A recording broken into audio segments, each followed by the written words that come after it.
قدیر؟ آره خود چکار کنه؟ چند وقت پیش گروگان گرفته بودن قدیر رو، به آیسان زنگ زده بودن گفته بودن آقا باید تو 100 میلیارد پول بدی. آقایون خیلی پولی قدیر پیدا کردن، اون گروگانگیرا رو همه رو دستگیر کردن. تو الان معروف شدی میان تو رو گروگان میگن، به من زنگ میزنن میگن آقا تو 100 میلیارد بده با بزرگ آزاد کنیم. در این مواقع من چیکار کنم؟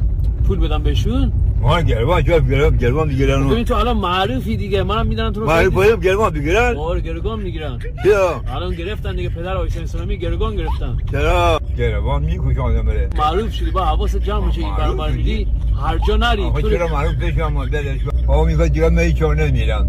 دیگه هیچ خونه. آره حواست باشه تو خونه. میخوام من گروگان بگیرم. آره سعی کن تو خونه بشینی. هیچ جا نمیرم. هیچ جا. تو برگرم تو کارت میدونم کارت اکران. اصلا ندارم من. خارجان چی میدم؟ این بودم.